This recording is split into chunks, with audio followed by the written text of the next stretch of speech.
የቤተ ክርስቲያን ልደቷ ዛሬ ተጀምሯል። ማን መንፈስ ቅዱስ የወረደበት ወበዛቲ ዕለት ተፈጸመ ፍስሐ ለቤተ ክርስቲያን ይላል። በዚህች ቀን የቤተ ክርስቲያን ልደቷ ተፈጸመላት።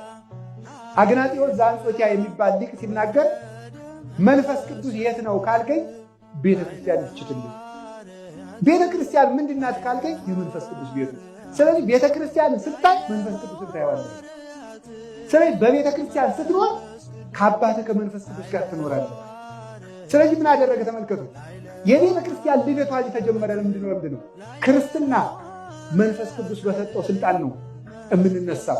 የቤተ ክርስቲያን ልደት ቁርባን መንፈስ ቅዱስ በሰጠው ስልጣን ተቀድሶ ነው የምንቆርበው። ክህነት መንፈስ ቅዱስ በሰጠው ስልጣን ነው። ጌታ ሐዋርያትን እጅ ጭኖባቸው ፕትርክና ሰጥቷቸው አድረገ። እነሱ እጅ ጭነው ሾሙ። ያንን መንፈስ ቅዱስ በ50 ቀን ወዶ አጸናው። ክህነት የመጣ ቤተክርስቲያን እኮ እኛን በ40 በ80 ቀን ከጥምቀት የምትወልደን በመንፈስ ቅዱስ ባገኘችው ልደት ነው። ስለዚህ መንፈስ ቅዱስ ስለወረደ የክህነት ልደት ነው፣ የወንጌል ልደቷ ነው፣ የሥርዓተ ቤተክርስቲያን ልደቷ ነው፣ የጥምቀት ልደቷ ነው፣ የቁርባን ልደት ነው፣ የተክሊል ልደት ነው። ተክሊል የሚፈጸመው ሜሮን ተቀብተን ነው።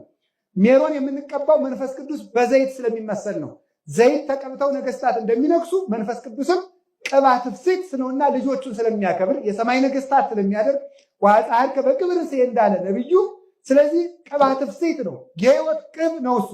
ከዚህ የተነሳ መንፈስ ቅዱስ በመውረዱ ቤተክርስቲያን ተወለደችልን፣ ተክሊላችን ተወለደ፣ ክርስትናችን ተወለደ፣ ቅዳሴያችን ተወለደ፣ ክህነታችን ተወለደ፣ ሲኖዶሳችን ተወለደ። ሲኖዶስ ማለት እኮ የመንፈስ ቅዱስ ጉባኤ ማለት። ሲኖዶስ ሲኖዲቆን ማለት መንፈስ ቅዱስ የሚመራው ጉባኤ ማለት ነው። አጠቃላይ የቤተ ክርስቲያን ልደቷ ዛሬ ሆነ። የእስራኤል ልደት መቼ ሆነ? በተራራው በ50ኛው ቀን። የቤተ ክርስቲያን ልደት በ50ኛው ቀን ሆነ። እስራኤል ያንን ቀን የእሸት በዓል ብለው አከበሩት። ከአዝመራው መጀመሪያ እሸቱን ቀመሱ። የመንፈስ ቅዱስ እሸት የሆነው ዛሬ መንፈስ ቅዱስ ወርዶ ለሐዋርያት የስብከት እሸት አቀመሳቸው። እነዚያ እሸቶቹ 3000 ምዕመናን ናቸው። ስለዚህ ምን ተባለ? በዓለ ሰዊት፣ የእሸት በዓል።